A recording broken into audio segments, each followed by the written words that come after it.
Hola, buenas tardes.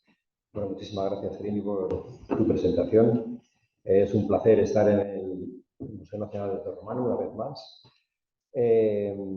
Sobre todo porque, bueno, es una especie de casa común, ¿no?, de todos los que practicamos la arqueología en Extremadura.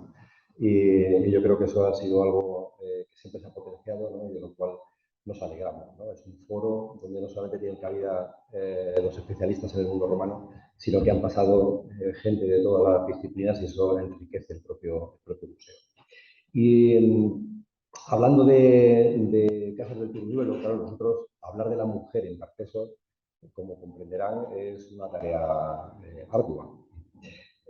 Cuando nos cuando nos propuso Trini, ¿no?, el tema, bueno, pues estuvimos dando muchísimas vueltas, ¿no? Porque claro, estamos hablando de una época donde no existen textos y donde sabemos poquísimo de la mujer. Tenemos que hacerlo todo a través de arañar la tierra y ver qué podemos deducir de ella, ¿no?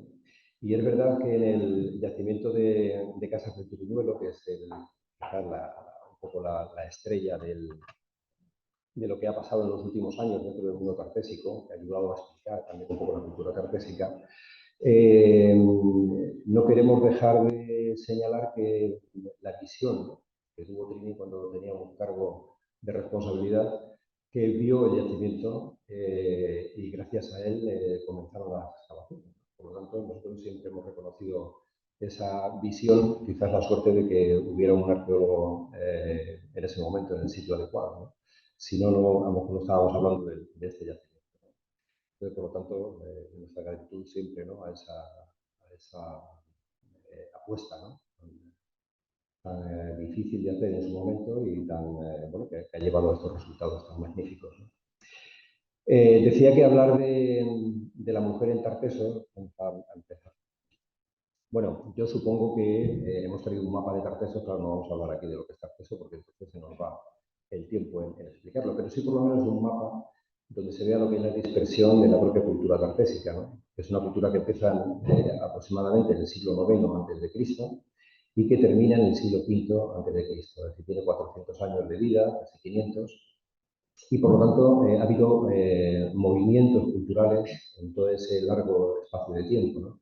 Se inicia en el núcleo, lo que se llama núcleo de Tartesos, que es ese triángulo que forman las ciudades de Huelva, Sevilla y Cádiz, y a partir de ahí, a medida que va avanzando el tiempo, también va avanzando hacia el interior y llega hasta el Valle de Guadiana, aunque también hay puntualmente en otros lugares de la península, pero bueno, digamos que el Valle de Guadiana es en el último momento, cuando se produce una crisis en Tartesos, en el último momento, a partir del siglo VI, cuando el Guadiana coge el relevo del núcleo de Tartesos y aparecen esos grandes edificios de los que hoy vamos a hablar, como es el caso del Turriuelo. Para hablar de la mujer, que ahora es difícil, ¿no?, hemos arrancado con las estelas. ¿Por qué? Bueno, porque las estelas, mi tesis doctoral, hace ya muchísimo tiempo, era de las estelas del suroeste. Y en aquellos momentos se llamaban estelas de Guerrero.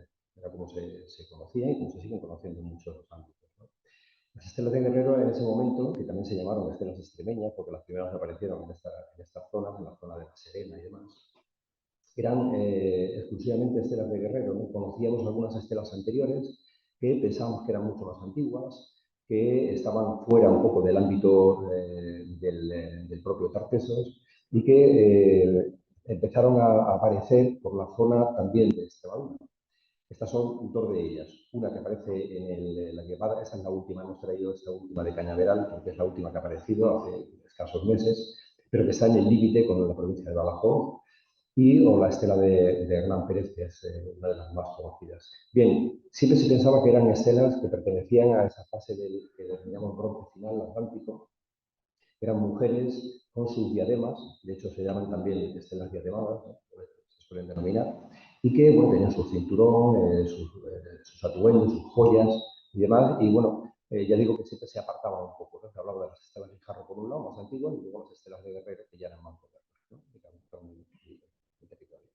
Bien, en la zona de Badajoz, en la zona de Capilla, aparecieron dos estelas, independientemente, pero juntas, en la misma zona. Una era una estela de Guerrero, que aparece con todos sus armas, atuendos y demás, y otra una estela femenina, una diademada. mucho más esquemática que las anteriores, pero ya nos estábamos dando cuenta que el mundo femenino estaba presente en estas estelas que no eran exclusivamente de guerreros. Esta fue la primera que apareció, pero inmediatamente empezaron a aparecer muchas más estelas. Estas son las de Torrejón del Rubio en Cáceres, donde también en la misma zona, en el mismo lugar, aparece un guerrero con su escudo, su espada y demás, y la representación de una mujer también con esa característica diadema, que va a ser una de las características de la mujer en el mundo tartésico, la diadema, ¿no? Todas las diademas que aparecen luego en los tesoros de Aniseda, en Javia, etcétera, van a ser siempre de este mismo tipo, ¿no? Como un signo de esa feminidad. Más adelante, en los años 80, aparece esta estela que es de lo más interesante. Bueno, ahí pone estela de Torrejón del Rubio, pero en realidad es de capilla. Es otra de las estelas de capilla, donde aparecen dos guerreros y en el centro una mujer. Es decir, ya no aparecen las estelas separadas, por un lado de la mujer y por otro lado las del hombre, sino que ya aparecen juntos, ¿no? en el mismo soporte. Eso es de un interés crucial, ¿no? Para ver cómo van evolucionando. Y bueno, con el tiempo, ya a partir del 2000, han aparecido estas estelas, ¿no? Que cada vez es más frecuente ver a la mujer, aquí se ve muy bien, ¿no? Con la diadema, y el guerrero al lado con su arco, espada, la lanza, etcétera, o esta de Almadén de la Plata en la provincia de Sevilla, donde aparecen, como ven, además en el mismo tamaño, ¿no? Compartiendo el protagonismo de la estela. Por lo tanto, da la impresión de que la mujer tenía también una presencia crucial en el mundo del poder, ¿no? Que tenía, por lo menos, compartía con el guerrero ese poder. Otra de las manifestaciones que siempre se han puesto en relación con la mujer son las joyas.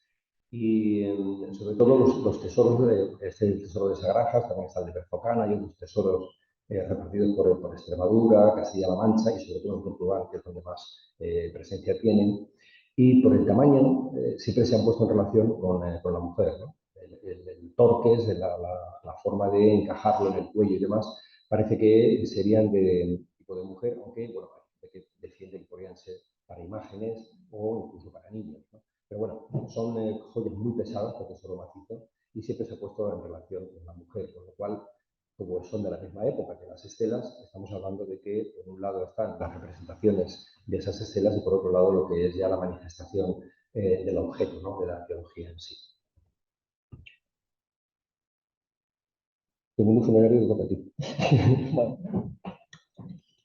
Claro, cuando nos planteamos la idea de cómo estructuramos una conferencia sobre la mujer en Tartesos, partiendo de la base de que no tenemos fuentes escritas y prácticamente en el registro arqueológico es muy débil la presencia, ¿no?, de estas mujeres dentro de los contextos, bueno, pues una de las líneas que estuvimos planteando fue el análisis o la revisión del mundo funerario de aquellas necrópolis que se han escrito a cronología tartésica y que además, bueno, en cierto modo, para algunos autores ya pueden ponerse en relación con estas estelas que veíamos, porque una de las funcionalidades que siempre se les ha dado a estas estelas es la marcación en este caso, de contextos funerarios, de tumbas. Es verdad que ninguna ha aparecido hasta la fecha en contexto, con lo cual es muy difícil de identificar, pero bueno, ya teníamos ahí esa presencia de la mujer y del hombre, en algunas ocasiones, como comentaba Sebastián, pues representados al mismo tamaño, lo que ya marca quizá el estatus social que la mujer podía tener, equiparable en este caso al del hombre dentro de, bueno, pues el grupo o la comunidad en la que conviviese. Hemos rastreado el registro funerario y hemos traído dos ejemplos concretos, que existen muchos más, pero bueno, que ejemplifican quizá bien el papel de la mujer en este caso dentro de Tartesos, o quizá la preponderancia o la categoría o la relevancia social que la mujer pudiera tener dentro de la comunidad. Una de ellas es la tumba de la Casa del Carpio en Toledo, que se excavó parcialmente y de forma además abrupta, rápida, porque bueno, como ven en la imagen del pantano, está justamente en la ladera, en la orilla de uno de los pantanos que hay en esta provincia, y claro, hay que aprovechar, como ocurre con parte del patrimonio sumergido que tenemos en Extremadura, pues cuando bajan las aguas, para intentar hacer la intervención arqueológica. La tumba pudo excavarse, la verdad que tiene un ajuar extraordinario. Solo hemos traído una parte aquí a la presentación, como son estos platos pintados post-cocción, que también veremos ahora en el caso de la necrópolis de Medellín. Son platos fabricados a mano habitualmente, que lo que hacen es que se pintan una vez el plato se ha cocido. Entonces, la característica principal que tienen es que la pintura no se adhiere a la cerámica. De hecho, a día de hoy es muy complicado manipularlo porque cuando tú coges el plato habitualmente te quedas con la pintura y con la decoración en las manos. Son unos platos de bueno, una calidad y una belleza extraordinaria. Esta tumba nos parecía interesante porque justamente en ella se enterró una mujer con su niño, con un recién nacido, y luego, bueno, pues la presencia de un bóvido y un perro y algunos otros restos de fauna que se enterraron dentro de este contexto completamente rodeados de, bueno, pues grandes urnas, una clepsidra para servir el vino, estas fuentes que tienen además forma de piel de toro extendida, que es una forma muy habitual en Tartesos, que está principalmente presente sobre todo en contextos religiosos, porque es la forma que tradicionalmente tienen los altares. Justamente, y como comentaba antes Trini en la presentación, nosotros trabajamos actualmente en el desarrollo, en el diseño de una exposición que se podrá visitar el próximo año con el Museo Arqueológico Regional de Madrid, y uno de los contextos que van a presentarse es justamente la tumba de la Casa del Carpio. Entonces, gracias a la colaboración con la Universidad de Castilla-La Mancha y la Diputación de Toledo, nos han cedido esta imagen que representa justamente el enterramiento de la mujer de la Casa del Carpio, además muy interesante porque nos permite ver cómo ha ido evolucionando la ilustración arqueológica durante todos estos años.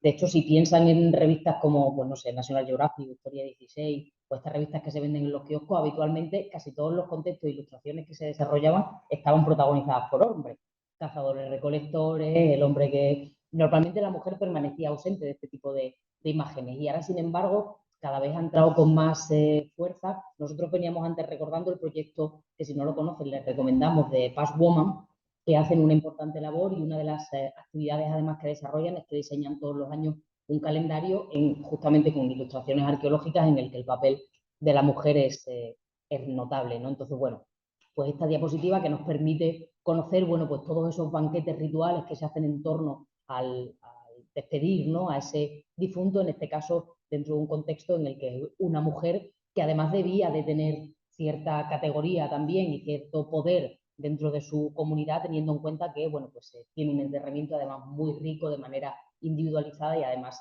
enterrada en este caso junto con su hijo o con un bebé recién nacido. Eso puede llevar además a hacer diferentes lecturas sociales en torno a si, bueno, pues la mujer murió en el parto, es decir, ya hacer un estudio. De hecho, sabemos que ahora se le acaba de hacer ADN para intentar determinar, bueno, pues la procedencia en este caso de la mujer, si ya como tenemos todos esos elementos orientales desde la colonización fenicia en el suroeste de la península ibérica, pues bueno, conocer exactamente el origen de esta mujer y ponerlo en relación con los elementos con los que ha sido enterrado. La presencia de esta cerámica pintada post-cocción nos ha permitido ahondar un poco en el papel y la presencia que la mujer tiene, en este caso, en las producciones de cerámica, que es otro ámbito en el que hasta la fecha pues tampoco se habían hecho grandes avances. De hecho, pues casi todas las representaciones que se hacían hasta ese momento siempre eran artesanos y hombres los que forjan las armas, hacen la cerámica, y es curioso porque a día de hoy todavía siguen existiendo grupos sociales, por ejemplo, en África, en el que en realidad son las mujeres incluso las que forjan las armas o las que hacen la cerámica, ¿no? Entonces, ya existen dos o tres trabajos, en este caso hemos traído el de Padilla, que es un profesor de la Universidad de Salamanca, que en torno al estudio de la cultura de cogotas ya ha empezado a estudiar, por ejemplo, la presencia de huellas dactilares en las producciones de cerámica para intentar determinar qué personas están fabricando este tipo de cerámica, si son hombres, si son mujeres, incluso la participación de los niños dentro de toda esta actividad, ¿no? Con lo cual, son nuevas líneas de investigación que se están abriendo ahora que, bueno, comenzamos un poco a tener en este sentido la mente un poco más abierta. De las necrópolis que nosotros tenemos aquí en el Valle Medio del Guadiana, pues obviamente hemos seleccionado la necrópolis de Medellín, entre otras razones porque es la mejor conocida, la que tiene un contexto mucho más amplio y la que más información nos podía aportar. Aunque ahora Sebastián, que me continuará en la palabra, hablará de las divinidades, justamente en Medellín, bueno, pues tenemos este marfil que representa la divinidad Astarte. Ahora hablaremos un poco de la religión y de la presencia de la mujer en la religión tartésica. Y bueno, pues justamente en Medellín tenemos, ¿no?, la presencia de esta mujeres, en este caso a través de las divinidades. La necrópolis de Medellín, que se localiza, bueno, su nombre original es la necrópolis del Pozo, lo que pasa que, bueno, pues ya tradicionalmente en la bibliografía se ha denominado como necrópolis de Medellín, pero en Medellín hay varias necrópolis de esta misma cronología. Entonces estamos intentando devolverle su nombre original para que de esa manera, bueno, pues poder diferenciarlas, ¿no? Se excavó entre los años 70 y 80 por parte del doctor Martín Almagro Gorbea. Es una necrópolis de cremación, que es el ritual que se utiliza en la cronología por la cultura tartésica. En este caso, con dos tipos de enterramiento, bien enterramientos en urnas, como los que ven aquí en la imagen, o la cremación del individuo en una fosa y posteriormente, que se denomina ustrinum, se entierra con el resto de su ajuar.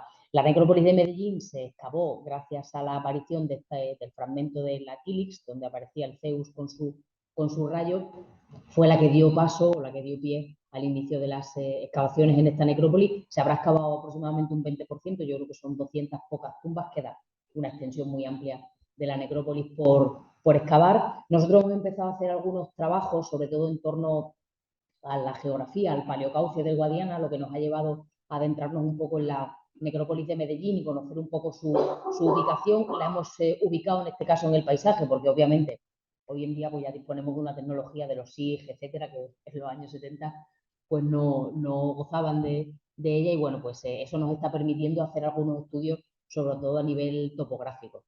Hemos elaborado un SIG, hemos ubicado todas las tumbas dentro de la necrópolis, lo cual, bueno, pues ayuda también en este sentido a realizar diferentes estudios, pues sobre todo de la dispersión de los individuos dentro del contexto funerario, y en este caso lo que hemos hecho ha sido señalar única y exclusivamente las tumbas que corresponden a mujeres, que son lo que ven, las que ven aquí en esta imagen.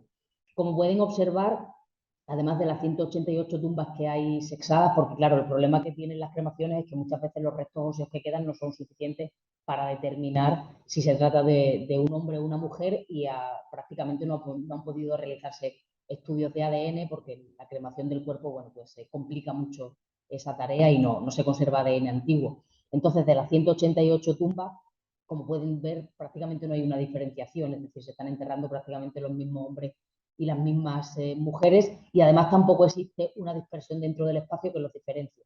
Es decir, aunque aquí solo están marcadas las mujeres, en la imagen anterior, que se incluyen mujeres, hombres y en este caso los niños también, que se diferencian, prácticamente no hay una diferenciación. Eso ya nos está marcando una igualdad jerárquica dentro de la ordenación, en este caso, del espacio funerario y la manera de ubicar, en este caso, a las mujeres, ¿no?, dentro del espacio. Además, hemos hecho un pequeño sondeo y hemos bicheado entre los diferentes ajuares que representan a estas mujeres, apoyándonos también en la conferencia que el pasado año Ana Delgado dio en el Congreso Internacional sobre Tarteso, que iba sobre la mujer y el mundo ritual, y ella ya lo apuntó en aquel momento, y nosotros ahora, en este caso Ana hizo el trabajo a partir de la necrópolis de la Joya de Huelva, que también es de cronología tartésica. Nosotros hemos ahondado en la necrópolis de Medellín y efectivamente no parece existir una diferenciación dentro de la elección de los ajuares para diferenciar tumbas femeninas de tumbas masculinas. De hecho, bueno, uno de los elementos que está muy presente en las tumbas femeninas es la presencia de cuchillos afalcatados, por ejemplo, que se han puesto también en relación por algunos autores con el papel que la mujer tiene en el banquete final, digamos, antes de la celebración de algún tipo de ritual, ¿no? Pues el despiece, en este caso, de la carne, o la presencia, por ejemplo, de broches de cinturón, que habitualmente siempre se relacionan automáticamente con el hombre y, sin embargo, están presentes en tumbas femeninas. En este caso, además, con un cuenco pintado post-cocción, como los que veíamos de la Casa del Carpio, que se utiliza como tapadera para tapar la urna una vez se introducen los restos incinerados. Hemos traído otro ejemplo en el que la mujer está acompañada por un peine de marfil, que también, bueno, pues suele ser un elemento de tocador, que sin embargo sí se suele poner en relación con la mujer, o en este caso, bueno, pues aparte de un soporte para un escarabeo, un gran elenco de cerámica que va en sintonía con la propia riqueza que ya tiene la necrópolis de Medellín, que es una de las cosas que más llama la atención del contexto de la necrópolis del Pozo, ¿no? Y es el alto nivel jerárquico o el alto nivel, la alta capacidad que tiene la gente que se está enterrando en esta necrópolis, y que a nosotros nos ha llevado en alguna ocasión a proponer que se trata de una necrópolis comunitaria, porque no toda la sociedad que vive dentro de un contexto tiene la capacidad de enterrarse con estos ajuares, con lo cual ya te está marcando bueno, pues un grupo social amplio, quizá perteneciente, vamos a denominarlo para que ustedes nos entiendan, aristocracia, aunque en aquella época no está bien empleado el término, pero bueno, un grupo social y muy numeroso que se está enterrando con un ajuar y en este caso, bueno, pues estas mujeres tienen ese papel preponderante dentro de la necrópolis del Pozo. Sí, una de las, claro, queríamos ver la presencia de la mujer, que es complicado, como hemos podido ver, pero sí es verdad que dentro de la religión tartésica, las representaciones sí que son femeninas, fundamentalmente, ¿no? Quitando, bueno, los resets que están idealizando, ¿no? A Melkar, o los altares en forma de piel de toro, ¿no? Que están trabajando a Baal, etcétera, ¿no? Pero normalmente las representaciones que hay, sobre todo las de bronce, y que aparecen dispersas en bastantes yacimientos, tienen una relación directa con diosas.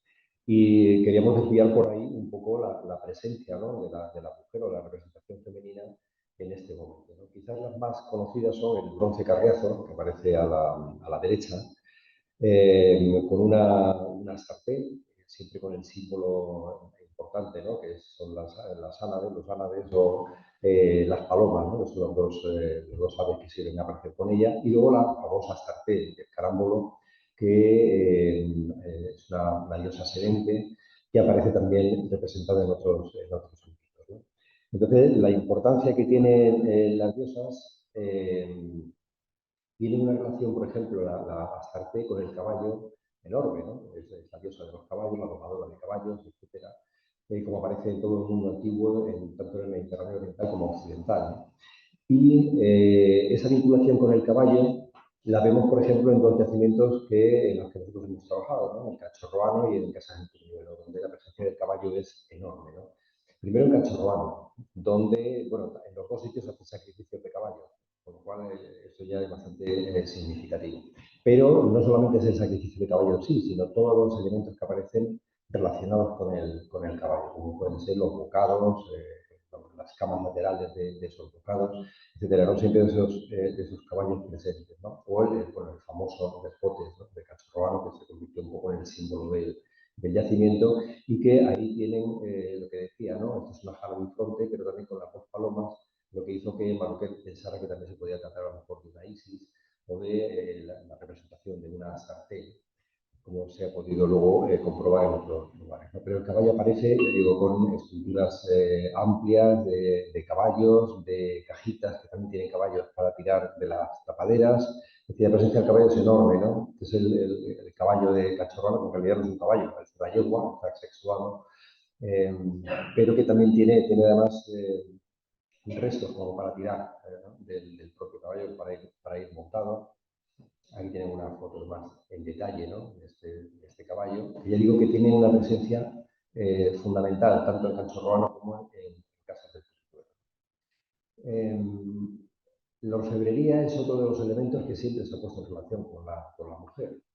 Y aquí también ha habido muchísima polémica, ¿no? Porque el propio profesor Vendala pensaba que esas joyas eran para vestir, como hoy diríamos, para vestir vírgenes, o vestir santos, ¿no?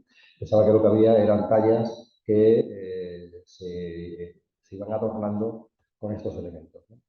Nosotros, sin embargo, pensamos que más bien tienen una relación con la mujer. Es verdad que hay algunos elementos, por ejemplo, el anillo que aparece arriba a la derecha con una cierva, que tiene el anillo en sí muy pequeño.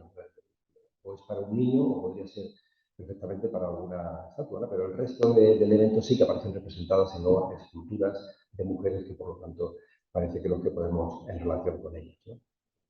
Y luego las placas, ¿no? Esta cajita que aparece en Casas del Quiriñuelo es una cajita de marfil, bueno, de hueso y marfil, de los dos elementos. Aparte de una representación, bueno, bastante curiosa, es un león comiéndose un barco, que es el Baal comiéndose, avanzando, ¿no? Por los mares y demás, ¿no? O una representación de peces y demás en el interior de la península, es bastante curiosa, no, no deja de ser curiosa. Pero lo más importante en este caso es la colección de cuentas que aparecen en el interior de la caja, ¿no? Y que tienen una relación con los collares que también aparecen representadas las mujeres en muchas representaciones. Una más importante, quizás la más conocida, es el tesoro de la Visera, Como saben, hay una teoría que se extendió durante mucho tiempo que era, bueno, desde que Mélida prácticamente la publicó, ¿no? Que se trataba de una tumba de una mujer. En realidad, nunca apareció ningún hueso, ninguna cenizas, ninguna urna, no apareció nada que pudiéramos relacionar la tumba con, o sea, el hallazgo con una tumba, ¿no? Más bien parece un depósito o algo más raro. Hay otras teorías que piensan que sí se trata de una mujer y que es el ajuar, porque si ven todo lo que hay en el ajuar es de procedencia tartésica o incluso fenicia, ¿no? Hay elementos que son puramente orientales. Y se interpretó, la profesora Ruiz Gálvez, interpretó que eran, en un artículo muy bonito, que se llamaba La novia vendida, de cómo esas mujeres fenicias eran un poco el intercambio que se hacían con los indígenas que vivían más allá del Guadiana, ¿no? Una especie de dote que se le daba y con este matrimonio, ¿no? Para conseguir bueno, todos los productos que vienen del interior, como sobre todo el estaño y el oro. Entonces, es una de las interpretaciones que se ha dado. Ahí tenemos otra diadema. Hay estas diademas que decía que son muy típicas, ¿no? Y que se parecen mucho en su estructura. No lo hay en otra cultura ni en el resto del Mediterráneo, este tipo de diademas, ¿no? Son típicas del mundo tartésico.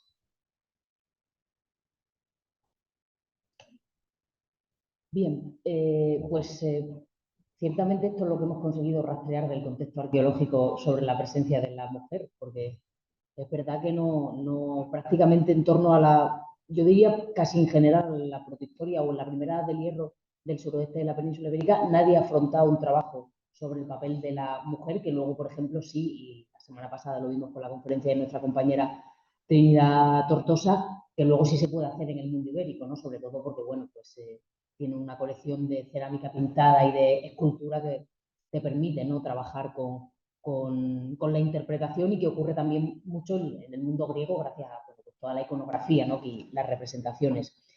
No íbamos a perder la oportunidad, bueno, de darnos un paseo por Casas del Turuñuelo, de intentar rastrear también a la mujer a través de Casas del Turuñuelo y, bueno, de darles un poco a conocer en qué estamos actualmente inmersos, cuáles son las líneas principales de investigación en las que trabajamos hoy en día y, bueno, pues ver si a través de ellas, de alguna manera, podremos contribuir, ¿no? Conocer un poco más el papel de esta mujer, porque bueno, nosotros ya que nos hemos embarcado en esta historia y en esta idea y en esta línea, pues continuaremos, no lo vamos a dejar ya a medias, ¿no? Como sabrán, el yacimiento de Casas del Turuñuelo estuvo paralizado durante 3 años por el proceso de compra y adquisición del terreno. Este año 2022 por fin pudimos retomar las excavaciones y realizar lo que sería la cuarta campaña de excavación y bueno, pues ya por fin hemos podido actualizar nuestra fotografía aérea, que la última imagen que teníamos era del año 2018 y bueno, ciertamente hemos avanzado mucho en el conocimiento del yacimiento. Hemos incorporado nuevas zonas de excavación, que son todas las que ven sombreadas en morado, son los espacios en los que hemos trabajado a lo largo de los meses de la primavera pasada y el mes de septiembre. Y bueno, pues la verdad que es abundante el material y los elementos, sobre todo a nivel arquitectónico, que es una de las principales líneas de investigación de nuestro proyecto, que los nuevos conocimientos que estamos adquiriendo en torno a este yacimiento. Si alguno ya conocía Casas del Turuñuelo, bueno, pues el sombreado naranja aparece en la parte del edificio que ya conocíamos de la planta superior, en este caso, donde hemos sumado la estancia que hemos llamado como S2, la SUR 2, ya que teníamos la primera estancia S1 o del banquete, excavada del año 2016. Ahora veremos los nuevos hallazgos que se incorporan a esta planta superior del edificio. La estancia 100 fue la habitación que excavamos en primer lugar, hasta la fecha es la que tiene mayores dimensiones dentro del yacimiento, casi 70 metros cuadrados, está presidida por este emblema, ¿no? En forma de piel de toro extendida, que representa la divinidad Baal, que en este caso, bueno, pues es el compañero de Astarte, ¿no? Que veíamos con anterioridad y son las dos divinidades principales del panteón fenicio que luego se asimilan aquí ya dentro de la cultura tartésica. A esta estancia pertenecen las placas que antes les comentaba Sebastián, las 3 primeras de hueso y la última, la que tiene la representación de embarcaciones, es la única que conservamos de marfil de hipopótamo. Ahora veremos entre los hallazgos de esta nueva campaña porque hemos sumado un nuevo lote de marfiles que, aunque no están todavía completamente restaurados, pero bueno, hemos traído una pequeña muestra aprovechando la conferencia. En el vestíbulo de este espacio, que es un espacio de pequeñas dimensiones que da acceso a la estancia 100, este pequeño vestíbulo, sí aparece uno de los elementos que tradicionalmente se ponen en relación con la presencia de la mujer, desde nuestro punto de vista muchas veces equivocado, porque siempre se vincula la presencia de telares a la presencia femenina. Y igual que nos pasaba antes cuando hablábamos de la forja de las armas o de la propia cerámica, en muchas culturas son los hombres los que tejen. De hecho, hace relativamente poco, en el mes de febrero, visitamos al profesor Galán, que estuvo dando una conferencia también dentro del ciclo sobre la mujer en Egipto, y casi todos los talleres que visitamos de tejer alfombras eran todos los que trabajaban, eran hombres.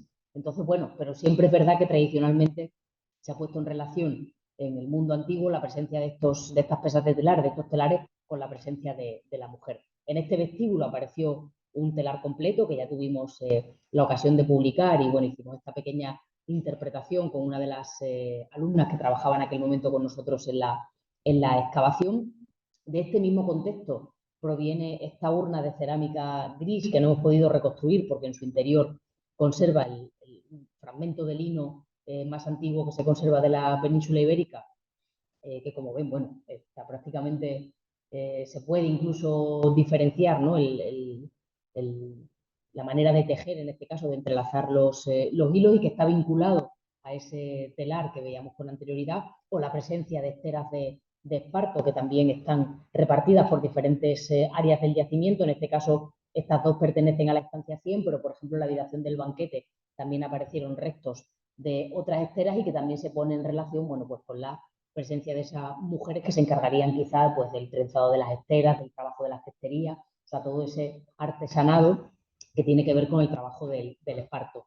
O este lateral del patio, justamente en la parte norte de la escalera, donde aparecieron sacrificados los dos primeros caballos que pudimos documentar, entre todos los elementos que pudimos recuperar, ¿no? Pues estas cerámicas griegas de imitación para consumir el vino, una ánfora, tres ungüentarios de pasta vitria, en este caso de tradición púnica, pues justamente de esta esquina procede el fragmento de lana más antiguo, que también está relacionado con el sistema ponderal de pesas de bronce que apareció en este contexto. Parece que podría tratarse de un saquito en cuyo interior se guardaban estas pesas, y que también se ha puesto en relación, bueno, pues con la presencia de la mujer y de todo el desarrollo del tejido en este tipo de yacimientos. No solamente en Casas del Turuñuelo contamos con restos de telares, de hecho sigue siendo un número muy reducido si lo comparamos en este caso con la amplia presencia tanto de pesas de telar como de fusayolas que aparecieron en el yacimiento de Canchorroano, y que en este caso se pusieron en relación, o una de las interpretaciones que se hizo fue la relación del tejido con la celebración de determinados rituales, justamente con lo que comentaba Sebastián anteriormente, y que en la última publicación ha desarrollado con el profesor Manuel Vendala, sobre la vestimenta para vestir a esas divinidades y toda esa orfebrería que quizá pudiera estar en relación, ¿no? En este caso, con vestir, ¿no? a estas divinidades femeninas. De hecho, me viene una idea, y esto lo voy a desarrollar ahora aquí sobre la marcha, porque es curioso, y estaba pensando ahora mismo en las representaciones o el uso que se le da, por ejemplo, al tesoro del carambolo, que hasta ahora nadie lo ha interpretado como un tesoro que pudiera vestir en ningún momento a una divinidad, y siempre se ha interpretado para vestir a los bóvidos que van a ser sacrificados antes en este caso, de hacer el sacrificio a la divinidad, o se ha utilizado para vestir al rey Argantonio. Pero la mujer ha quedado completamente fuera de ese contexto, ¿no? Y en este caso, bueno, al ser joyas, en este caso pendientes, pulseras, pues siempre se vincula en este caso más con la presencia femenina. Ya le daremos una vuelta a esas ideas. Pero bueno, otro de los elementos que aparecen junto a estas pesas de telar, y que también lo tenemos presente en Casas del Turuñuelo y permite reconstruir estos telares, pues son los herrajes de hierro que unirían las maderas y que se encargarían de dar estructura bueno, pues a todo esto, al telar y el hecho de poder desarrollarlo, de hacer los tejidos. Otra de las estancias que ya tuvimos también ocasión de excavar en el año 2016 es la que denominamos como estancia del banquete, y luego traemos una imagen donde hemos incorporado, ¿no?, a esta mujer a esas grandes celebraciones de esos grandes banquetes, que en este caso están muy presentes tanto en Canchorroano como en Casas del Turuñuelo, porque antes del abandono del edificio se celebra un gran banquete ritual que va acompañado de todo ese sacrificio y ocultación de algunos elementos dentro de los edificios y bueno, pues todo este elenco de cerámica que queda vinculado a algunos ámbitos. En este caso nosotros lo denominamos como estancia del banquete, bueno, pues por la amplia presencia. Aquí solamente hay un pequeño porcentaje, pero por ejemplo copas de imitación para beber vino, me parece que en este contexto aparecieron 19, lo que ya te está marcando la abundancia de miembros que están participando de este ritual final. Y entre esos elementos presentes en la habitación del banquete, pues apareció este fragmento de mango. Todavía no sabemos, no conocemos la otra extremidad, no sabemos el mango de qué, pero que de nuevo, como veíamos con el bronce Carriazo, pues tiene esa representación de Baal a través de la piel de toro y de Astarte a partir de estas dos palomas que se están mirando y que también estaban presentes en el bocado de caballo que veíamos también en Canchorroano. La estancia norte, que se ubica justamente al otro lado y de donde proceden los únicos restos humanos que hemos localizado hasta ahora en Casas del Turuñuelo, y podríamos decir que el único humano que ha aparecido hasta ahora en un contexto, en este caso, habitacional, no dentro de una necrópolis, que es nuestro amigo Desiderio, pero es que es un hombre. Entonces, no, el pobre no nos da juego en esta conferencia. Pero sí es cierto que en Canchorroano, dentro del foso, entre el sacrificio de caballos, sí aparecieron los restos de un cráneo, que aunque tampoco, bueno, hemos mandado a hacer ADN junto con los restos del individuo de Canchorroano para ver si podemos determinar el sexo, pero casi todos los antropólogos físicos y médicos que han visto los restos consideran que podría tratarse de una mujer, ¿no? Que en su momento ya Sebastián puso en relación con alguna sacerdotisa que participara quizá dentro de los rituales que se están celebrando en el santuario de Canchorroano. Porque en este caso, y eso es un dato que Sebastián no ha dicho, la presencia o la relación del caballo con ambos yacimientos, pero la diferencia en que todos los elementos relacionados con el caballo que aparecen en Casas del Turuñuelo son de hierro, es decir, se pueden utilizar, sin embargo los que aparecen en Canchorroano siempre son de bronce, por lo tanto tienen un carácter votivo, tú no le puedes poner un bocado de bronce a un caballo porque al primer bocado se lo deshace prácticamente. Entonces, bueno, pues esa vinculación con el mundo cultural que tiene el santuario de Canchorroano y que quizá no está tan presente, o hasta la fecha no está tan presente en Casas del Turuñuelo. La estancia S2, que estaba junto a esta habitación del banquete que veíamos con anterioridad, es uno de los espacios que hemos abierto este año y entre las sorpresas que nos ha deparado, bueno, pues la presencia de una nueva bañera, sarcófago, bueno, seguimos sin darle un nombre definitivo, pero en este caso, aunque tiene unas dimensiones menores, es casi la mitad de la que documentamos en la habitación 100, sin embargo, la sorpresa que nos deparaba es que conserva toda la decoración, ese sogueado que algunos investigadores, como en este caso José Luis Escacena, han puesto en relación como con, bueno, le han dado una vinculación religiosa, porque está presente en muchos sarcófagos de Oriente, sobre todo del mundo fenicio. En el rey Irán de Tiro, por ejemplo, tiene una cuerda que bordea todo su sarcófago y bueno, que se pone en relación con la manera de atar el alma del difunto para que no pueda escapar, ¿no? Por así decirlo. Creo que el profesor Escacena recientemente o si no lo ha hecho, está a punto de hacerlo, tiene un trabajo vinculado, ¿no? con este mundo funerario y la presencia de estos corbajes. También hemos hecho intervenciones arqueológicas en la parte inferior del edificio, que bueno, pues lo más conocido hasta la fecha era el patio, ¿no? Con esa escalera monumental y por supuesto, bueno, pues ese sacrificio de caballos que acompañaba, ¿no? A todo este ritual del final de la clausura del edificio con este elenco de materiales que lo acompañaba tan excepcional. De la escultura, por ahora no voy a decir nada, pero sí mencionar este conjunto de cuencos de vidrio que ya, bueno, pues tras recibir los análisis correspondientes ya podemos determinar que se trata de producciones macedónicas que están llegando al interior de la península ibérica. Ahora hay que intentar determinar a cambio de qué o mediante qué vías de comunicación nos están llegando, ¿no? Estos materiales tan al interior, porque debemos recordar que nosotros no tenemos salida al mar.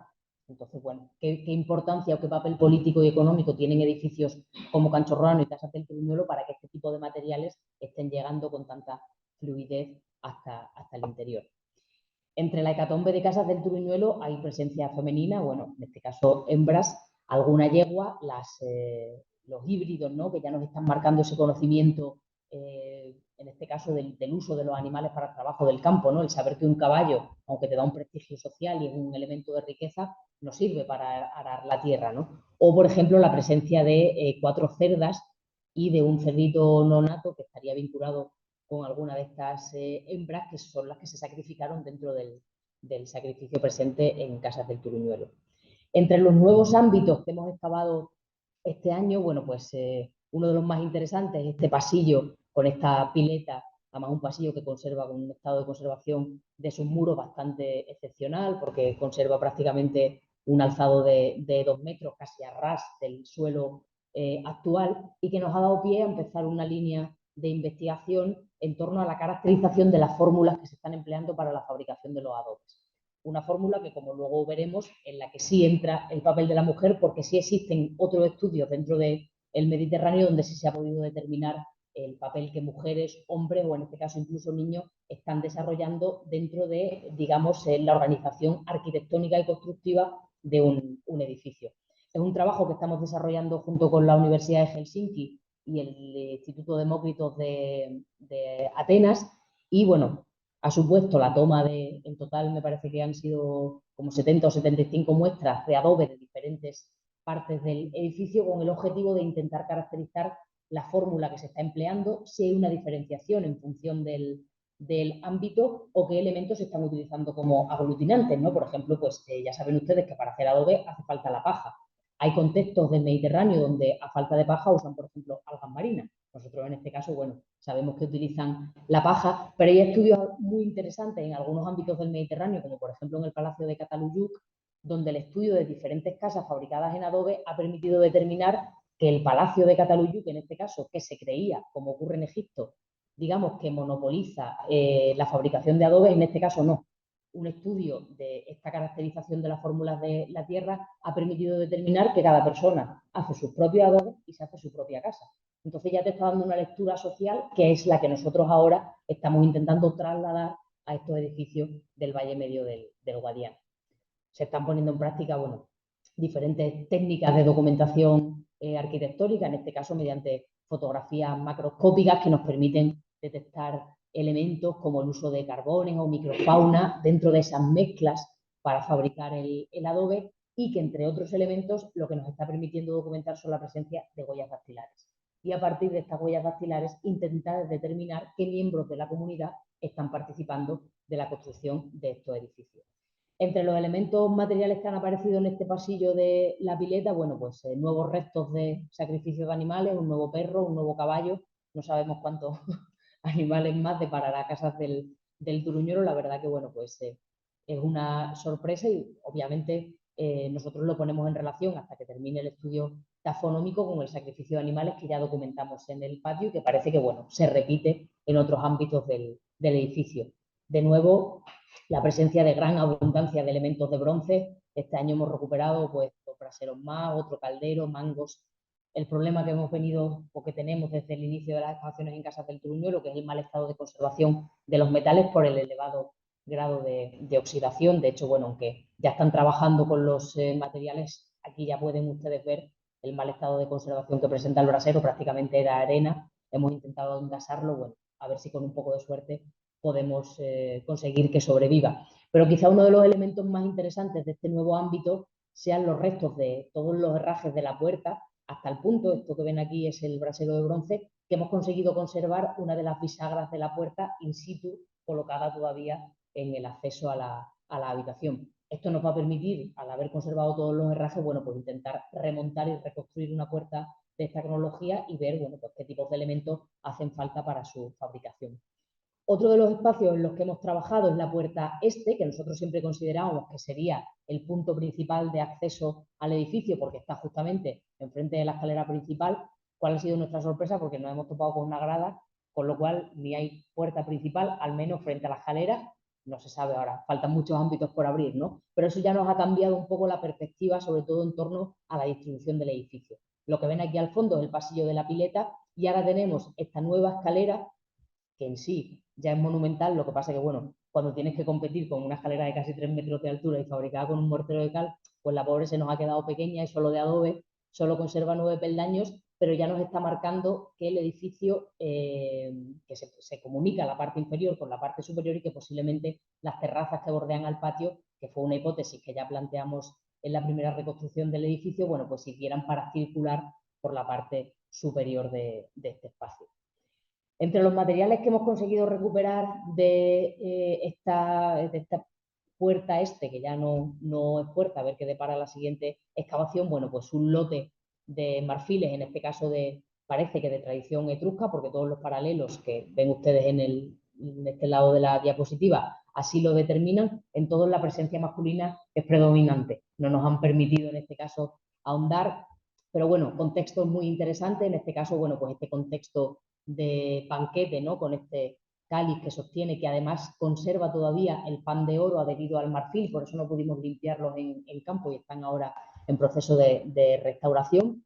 Todos los paralelos que ven proceden de Etruria y eso nos ha permitido un poco rastrear el posible origen de estos marfiles. Ahora habrá que realizarle sus correspondientes analíticas para poder determinar realmente su procedencia.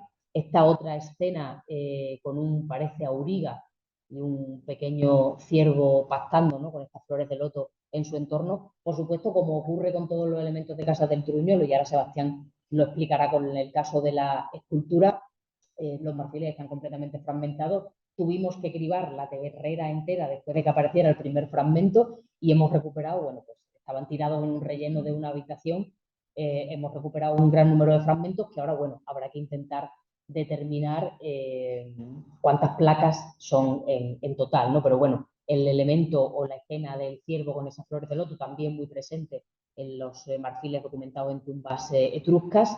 Tenemos otra placa, ¿no? Con otro auriga y la cabeza del caballo, sus patas, posiblemente una auriga que va, en este caso, va al galope, ¿no? Esa mano que sostiene las riendas del caballo, que es otro motivo también muy presente en la iconografía del mundo etrusco. La representación, ¿no? De esas caras también muy característica de esta cultura mediterránea y la presencia, como les decía antes, de ese pan de oro en muchos elementos que ya pudimos documentar en la excavación de la estancia 100 en este marfil, que todavía permanece inédito, que son dos bóvidos, y que ya conservaba ese pan de oro en el filamento, e incluso pudimos recuperar restos de azul egipcio que decoraba, en este caso, el contorno de las cornamentas de estos bóvidos, y bueno, pues ahora habrá que hacer análisis de cromatografía al resto de marfiles aparecidos para ver ese tipo de decoraciones que nos están marcando una tendencia que hasta ahora no conocíamos en la península ibérica, posiblemente pues porque al ser el material muy endeble, pues se habrá perdido en determinados contextos arqueológicos. El último ámbito en el que hemos trabajado, que es esta puerta norte, ¿no? Este gran derrumbe que nosotros siempre consideramos como otra de las grandes puertas que habría en este espacio y que teníamos mucho interés en conocer, sobre todo para determinar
Perdona.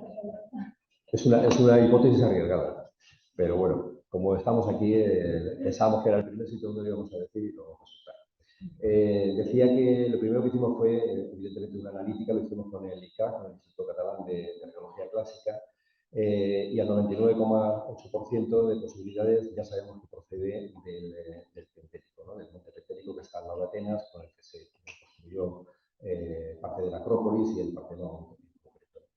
Esto nos hacía pensar en que, bueno, cómo podía llegar una escultura de esa naturaleza y además de esa originalidad, porque sabíamos que toda escultura de época arcaica, que es la época en la que estamos inmersos ahí, de los judíos, por ejemplo, siempre tienen un pie adelantado, en el mundo griego siempre es así, no hay cambios, en el mundo masculino, y si fuera una escultura femenina, estaría siempre vestida, bien con sandalias o bien con el peplo que llegaría justo hasta el pie y taparía, solamente dejaría ver los dedos. Entonces las posibilidades se nos iban cerrando cada vez más hasta que, bueno, hemos hablado con especialistas, como se pueden imaginar. Aquí ven una foto un poco más a vista aérea, ¿no? de la escultura, simplemente bueno, para resaltar que estaba pintada, ¿no? Con pigmentos de azul egipcio y el contorno de los pies pintados de rojo, ¿no? Es una escultura magnífica, ¿no? Que nos hace preguntarnos, lo que pasa es que aquí nos metemos en un berenjenal, ¿no? Que es lo que decía antes Esther, ¿no? ¿Cómo llega este tipo de escultura que no lo hay en el resto de la península? La siguiente escultura que conocemos griega, frente de Grecia, es el Esculatio de Ampurias. Estamos hablando del siglo II antes de Cristo, ¿no? Entonces, es una relación muy rara, ¿no? De cómo puede llegar. Pensamos que es un encargo, no es una escultura que llega a alguien y se la vende a quienes viven en el Turuduelo, ¿no? Sino que es un encargo que se hace en concreto de algo que nosotros pensamos que puede ser una diosa. Bueno, es un detalle un poco de la decoración, ¿no? Para que vean la magnífica talla que tiene el mármol. Y esta es el único paralelo que hemos encontrado. Hemos consultado, como digo, con varios colegas. La profesora Isabel Rodán fue la primera que hizo una primera aparición de los pies, ¿no? Pero tampoco se atrevió a buscar un paralelo, tampoco lo encontró. Otro colega, Ruiz Arbulo, también nos dio esta posibilidad, la de la Venus de Canichela, y el profesor Vendala también ha indagado ya en el mundo romano para ver cómo podía desembocar, ¿no? Es decir, ha participado mucha gente, mucha más gente, y ya digo que no hay un paralelo exacto en el que nos podamos inspirar. Pero la dama o la Venus de Canichela es muy interesante porque aparece en una necrópolis, en Orvieto, aparece en un templete al lado de la necrópolis y tiene una inscripción al lado, aparece con una inscripción al lado, donde se la asimila con Astarte. Es decir, es como si fuera la representación de Astarte en el mundo etrusco, estamos hablando del mundo etrusco, ¿no? Y eso nos pone en relación con los materiales etruscos que aparecen en Calcho Romano, con los marfiles etruscos que están apareciendo en Casas del Turuduelo. Es muy curioso, ¿no? Cómo el comercio griego está trayendo productos etruscos a la península ibérica. Pues bien, la dama siempre digo la dama, porque se publicó al principio como la dama de Canichela, ¿no? Y luego la identificaron con la Venus de Canichela y en las últimas publicaciones los propios italianos ya la dicen la Astarte de Canichela, ¿no? En la siguiente, en la anterior, veíamos en esos pies paralelos, que son los únicos que aparecen, como decía, hay algo muy interesante, ¿no? Y es que en la propia península